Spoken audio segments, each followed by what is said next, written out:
Hi, it's Chantelle from Merseyside BLM Alliance, and I am absolutely honoured to be joined by a true goddess, Team GB athlete, medal winner Marlyn Okoro, Maralyn to give you your full name, who is a track and field star and a mental health advocate. Welcome, Maz. Thanks. I'm just here obsessing over your hair. That's my next look. Oh, I'm kind of obsessing over your hair as well. You look gorgeous, and you know, power color.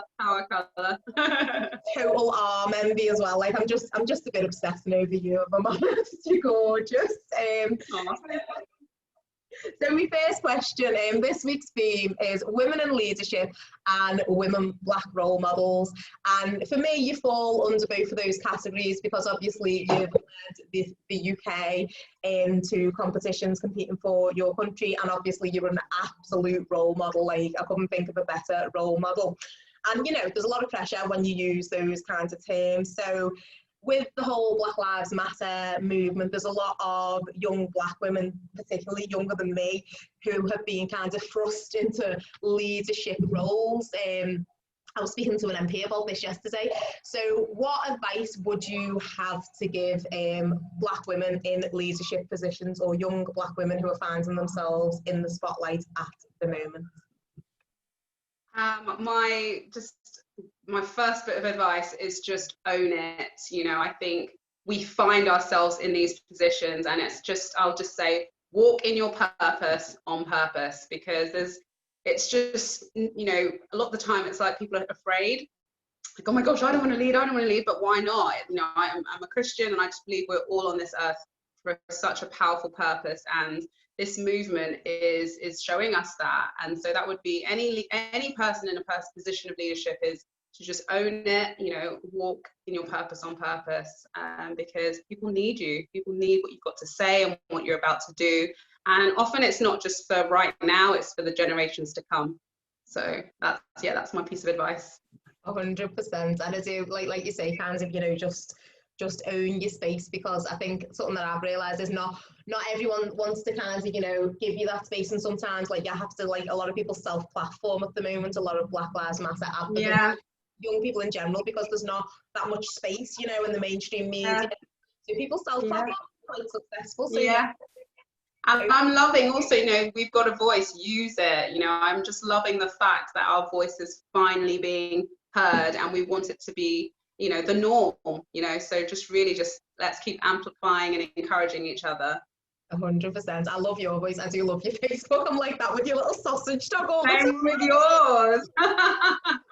So I know that you're a massive advocate of mental well-being and wellness, and I know that you're a bit like me with the social media detoxes occasionally.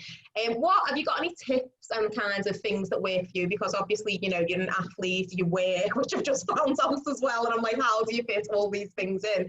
Have you got any advice for, you know, looking after your mental health, looking after your well-being? What tips would you give? Yeah, absolutely. So, you know, it's about, you know, we all want to be successful. We all want to, you know, be out there achieving our goals. But often what it takes is it's a lot of you. It's a lot of giving out, you know, especially if you're in a service position. So I love my, you know, Instagram, Facebook. I absolutely do. But I also notice that it can be, you know, to my detriment sometimes. So it's being really intentional about each day when I'm going to plug off. Also, I think sometimes something that used to bother me was people used to be always on your social media, but I felt like I needed to for my sport, and you know, I started motivational speaking, and so it was something that was definitely a benefit to me, and I was beginning to develop this, what other people were thinking. So you kind of just got to, you know, set your own rules. I do the digital detox because I know it's so habitual now. You know, we live in sort of popcorn society, everything's so quick. It's just the first thing you do in the morning, grab your phone. So I deliberately leave my phone downstairs now. It's on loud in case my mum rings, because obviously my mum's in London and I'm in Wigan, but she rarely will. I usually speak to her every evening.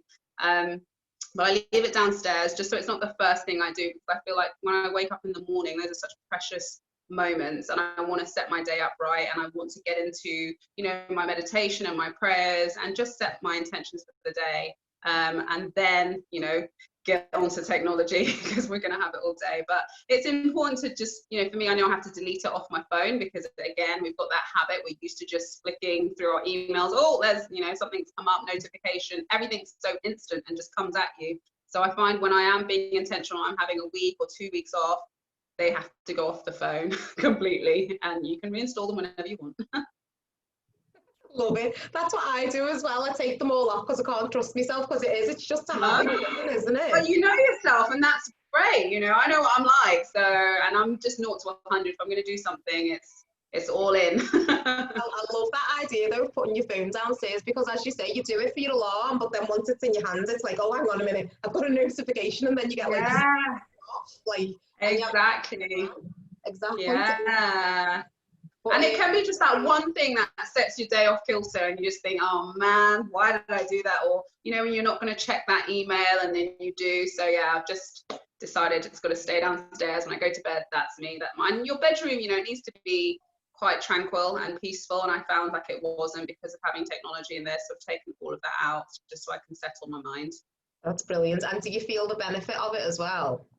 Definitely. I've got one of those Himalayan salt lamps, and they're really good just to get the atmosphere. My sage candle. I like smelly things, like that smell good, obviously. Yeah. That just give off good. One of the things I have is a bar of Dove soap, because I'm obsessed with the original Dove. I use all of that, and I just have that on my windowsill, and it's just such a calming smell. It's something, you know, it's one of my happy triggers. So, you know, just, you know, fluffy pillows, just, you know, we're queens, you know. 100% queen, you're amazing. But yeah, I do like that, like, you know, like once you've done a social media detox, it's kind of like the world hasn't ended when you're away from your phone. So I do absolutely hate them. And you do everything keeps on turning. That's one thing I learned. I was like, oh, okay. 100%. So in terms of Black Lives Matter and the whole movement, obviously, as I'd suggest, but I don't know how you feel about this, you know, sport is one of the places where you do tend to see Black people, and, you know, it's not unusual to see Black people within sport, but obviously there's other industries, there's other sectors. For example, journalism's 94% white, where you don't see many Black people, and obviously the movement's a big focus on the movement is to, you know, advocate the advancement of Black people, particularly in workplaces.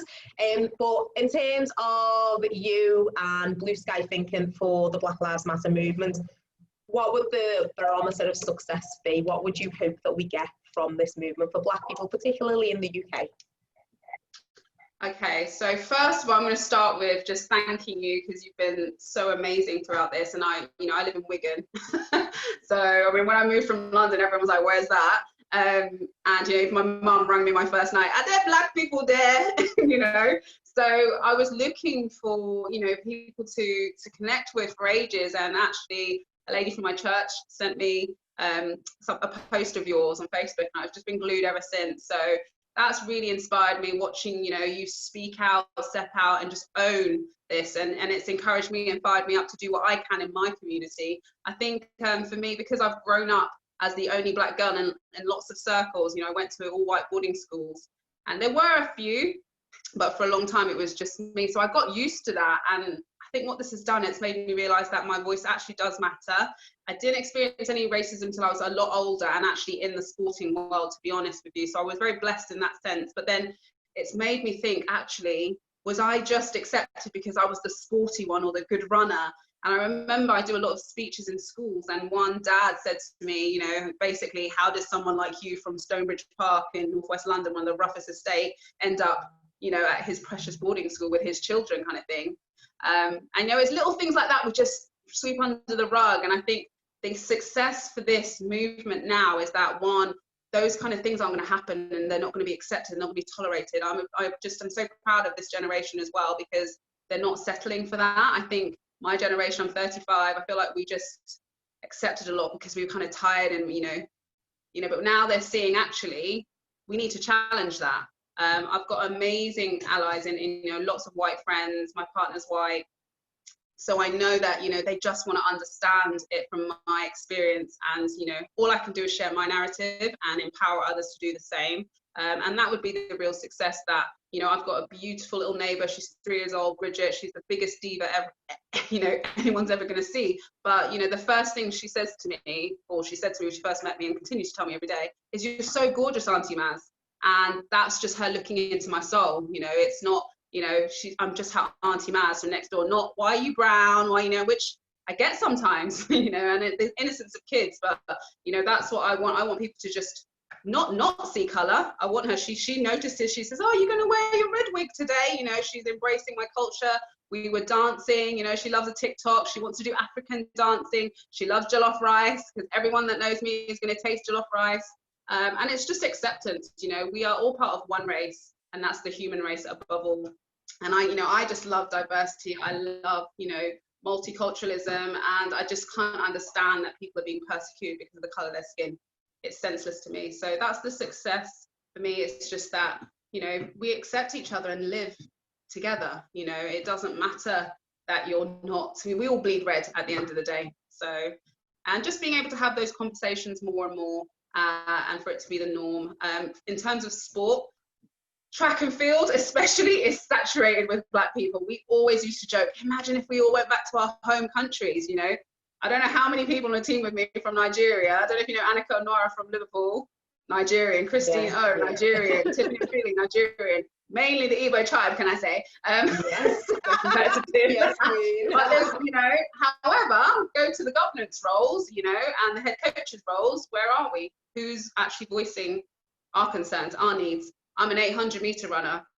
When I came in the game, you know, Kelly Holmes was there, then she retired, and it was just me and all the white girls. And they didn't understand me. They were like, "How can you run distance? You're built like a sprinter. You just do the 100 meters." But, you know, my coach had cultivated what we were working on since 10 years old. And I was, you know, just built for the 800 and the 400. And it's just been such a fight to get accepted, you know, rather than celebrate what made me a great 800-meter runner, bringing medals for the country. It was always block after block, and no, you don't do it like that. Why? Because I'm different. So, especially in my sport, in my arena, I want to see a lot more Black girls running the 800 because they can, and not because I don't want to deal with the drama. I'm too different, and not just going into these stereotypes. I want to see more Black coaches, women, especially, because we don't have any, and we need people that understand our bodies. You know, it's as simple as that. I'm doing all these VO2 tests, and they're just saying, "Oh, you know, we don't really have any data on that." So that's a big reason why I'm still going, because I feel like I need to complete this mission I'm on, and just have, you know, a bit of a blueprint so I can give back to the next generation that are coming through, because it took me a long time to own who I was on and off the track. And so, you know, it's my duty. I owe that to the young'uns coming through. That's interesting that you've said that, because I feel like there's a little bit of kind of unconscious bias there on my part in terms of sports, because this is something that we were talking about when we met with, you know, Tracy Gore, who's the head of the task force for race and equality. We went to a meeting, well, an online meeting with her, I think maybe Wednesday or Thursday, and it's something that we always talk about, you know. There's representation at certain levels within certain organisations. So the example we give is, you know, positive action will get you through the door of most organisations, but what we want to look at is, where are the Black people in boardrooms and where are the Black people higher up? And that's kind of resonated a little bit with what you've said about sports. So do you feel like sports has a little bit of a way to go, or what are your feelings on that? Do you feel like... Oh my gosh, a massive way to go. I think there was actually a survey published, and we had one Black representation at board level. And that's ridiculous. You know, look at how many of us make the team year after year after year, you know, even just for our service to the sport, you know, and those are the people making key decisions for the sport internationally. So yeah, we've got a long way to go. Why aren't there more athletes, you know, at that level as well? So yeah, it has a long way to go, but that's what I love about the movement. It's been like this just big explosion, and it's just throwing up bombs everywhere. Come on, let's talk about it now. We can't keep hiding behind closed doors. Definitely. And are those conversations happening within sport that you know of, or is it, because I know obviously... Yeah.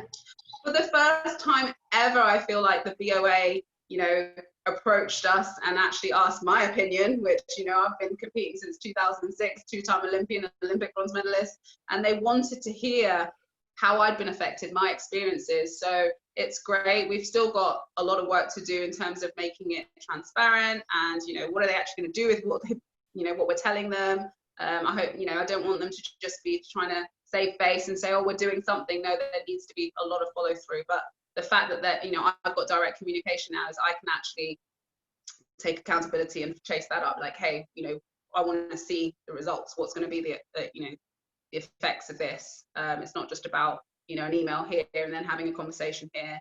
There needs to be follow through. Yeah, that's brilliant. That is brilliant. And please keep us in the loop with that, like anything that comes through or anything that you want us to share, definitely, because, you know, we want to make sure that every Black experience is something that is explored, especially within sport. As you say, if there's no one in the boardroom, that's a massive problem. Definitely. It is a massive problem. You know, for me, 2012 was really difficult in terms of selection and non-selection and all that stuff. And there's so much politics that goes on. And you need, this is why I'm so passionate about advocating for athletes and athlete welfare, because there's so many traumatic experiences that you don't think about when you're at sports day, killing it, saying you want to be an Olympian. And it was really, really difficult for me, and I had no one backing me. And that should never happen, to be honest. So 100%, 100%. We're always here for you, though, if you ever need anything. I know we're not in the sports world, but if you ever just need love, we're here. That's so much more powerful, and just keep me grounded, because that world is really difficult, and you need support network outside of it to keep you grounded and connected to the real world. So I appreciate you. Oh, thank you. And leading on nicely to my final question. Again, I am a little bit obsessed with your Facebook. I will admit that. You're training, aren't you? You're training for the for Tokyo. Was it 2021 now, Tokyo? Yeah. You know, I never used to do that, because I always like, oh my God, my muscles, I need to hide them. But I always get women going, oh my God, your arms are amazing. So now I'm owning my arms, because, you know. Gorgeous. I am obsessed with your arms, 100%. Like, let's have a standing ovation for your arms. So yes, listen, it's been a journey. I've started with this dream at 10 years old. I think the dream was actually, you know, embedded into my head from my coach, who saw I had talent, but obviously where I was, you know, where I grew up, and also my Nigerian mum was like, no, read your book, you're not going to be a runner. So it's been a battle. You know, adversity is something that, you know, we all just about them barriers, we're gonna, you know, smash them down. And I've had a great career. It's been amazing highs, but there's been crazy lows. And, you know, Tokyo 2020 plus one, what we're calling it now, is really a comeback mentally, emotionally, spiritually, in every sense of the word. 2019, I just literally hit the wall, just depression took over, and it really was just all the trauma, all the being strong, pushing, running. You know, running was it went from being my passion and my gift to being actually the bane of my life, and the thing that was actually just causing me so much trauma. And it was just mainly because of the people I was around. You know, it wasn't the right environment. Often I was working with coaches that just weren't my team, and you just need that collaboration and people that, you know, are down for you whether you do well or not. You know, that's something about, you know, I talk a lot about coach athlete relationships, and you need to feel that trust, and that person is going to be there for you unconditionally. And for me, my whole career was conditions, like, you need to run that time, you need to do these medals, and I was doing this and it still just meant nothing. So, you know, I knew that if I was going to get back onto the track, I needed to give myself time, which a lot of athletes are really not good at, being patient. But I had no choice. My body was knackered. You know, if you imagine 2006 to 2014, I did every championships indoors and out. So I wanted to retire on my terms, and hence why I was in Wigan. Actually, one of my biggest rivals, Jenny Meadows, is based here. Her husband was coaching me until recently. But just for her to extend that hand, you know, she actually, what I realize now is she recognized her white privilege.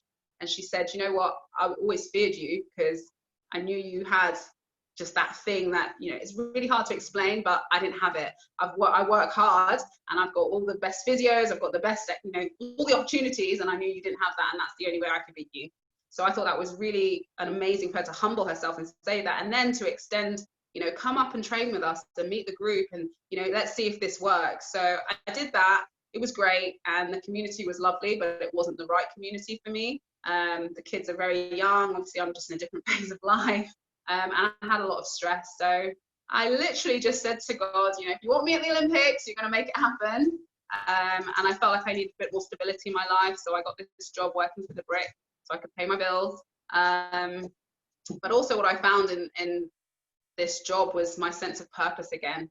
I love working with people, and there were people who were transitioning through, whether it's homelessness or poverty or breakdown in the home or relationships, and it was all stuff I could relate to. And there's something powerful about helping people through that, especially when you can work from that compassionate place. You don't necessarily have had to have gone through it, but I had. So yeah, that just started to make me feel like, come on, like I need to. And they just celebrated me being an athlete. When I was trying to hide, I was like, no, I've got a proper job now. Maybe I can stop running. But they were like, come on, we want to see you on the track again. And there was that community growing, and they were supporting me. If we need to come to the track and help you. And then COVID hit. And it actually gave me the space, because I'm actually not very good with confrontation, and I knew the training group wasn't working, and it gave me the space to sort of do my own thing and do what I've been running away from for ages, which is coaching myself. But who knows me better than me? We know ourselves better than ourselves. We are the expert of ourselves. And what I was able to do is draw out exactly what I needed in a coach, and to be that coach to myself first. So I've connected with another rival of mine who's based out in Australia, and her brother is coaching me now, and he's really good, because he was the first person that was like, this is tailored to you and how you run. I've watched you for years.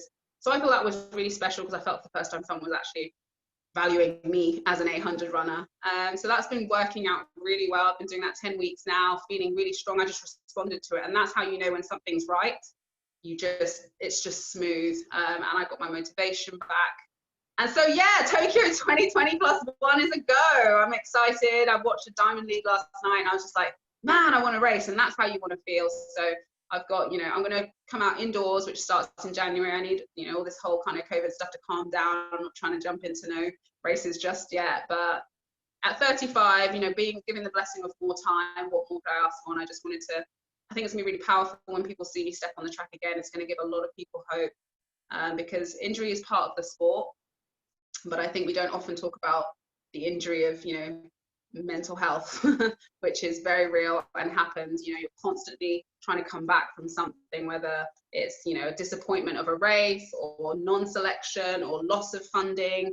There's a lot that happens on the journey of an athlete, and, you just expect to be tough, suck it up and keep going. So yeah, I'm bouncing back for the last time. I'm excited. Oh, I'm so excited for you. It sounds like you've been on, an incredible journey. And as you say, I love your honesty about the mental health side of things, because I have no idea how athletes do bounce back because there are injuries. Like I'm not an athlete, but I do run sometimes, and I get sad when I can't do my little half. You're an athlete then. I can't imagine how you know what? Scale. Yeah, I think also in the Black community in general, we don't talk about mental health a lot. And now that I understand things that have happened in my life, and I look back at growing up, and my mum was struggling from mental health, big time, trying to raise us on her own. And I look back at times where I just ignored certain things that were actually, I'm actually quite used to having anxiety and being fearful and worrying, but I just thought that was what happens when you're nervous for a race. But actually I had quite a few panic attacks before championships, and so yeah, it's nice being in a position of understanding now, and it's just recognizing your triggers, and also never filling my plate too much. It's hard to say no sometimes, but I'm learning that is one of the most powerful words, and it's not bad, it's not selfish, it's not negative, it's just what has to happen sometimes. 100%, I couldn't agree more. And mental health is something that we're going to cover it in 1 or 2 or as many weeks as we need to, because as you say, it's not something that is discussed as much as it should be within the Black community, especially when it comes to things like trauma of racism and trauma of the circumstances that sometimes a lot of us grow up in, because quite often we're right at the bottom end of the social demographic. So I love that you advocate so strongly, and I just love you so much more after speaking to you, to be honest. The work that you do and just your determination, I am just blown away by you. Well, thank you. Likewise, I appreciate you, girl, and I'm here for you too. Whatever you need, I got you. Just let me know. I have to come over to Liverpool and see you. Come to Liverpool. My church is in Liverpool, actually, so definitely. Yeah. Is that the Liverpool connection? Because someone from Liverpool was like, you need to meet Maz. And I was like, how do you know that? Liverpool. So yeah, I love it. It's just right in the Fabric District, I believe. Yeah.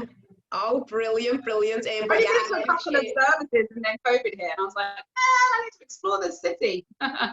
yeah. Oh, I know. Hopefully we can get back to normal. Like you say, January.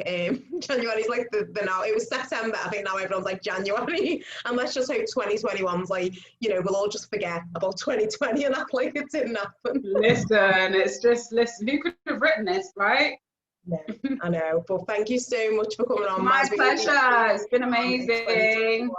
I'll see you soon. Thank you, doll.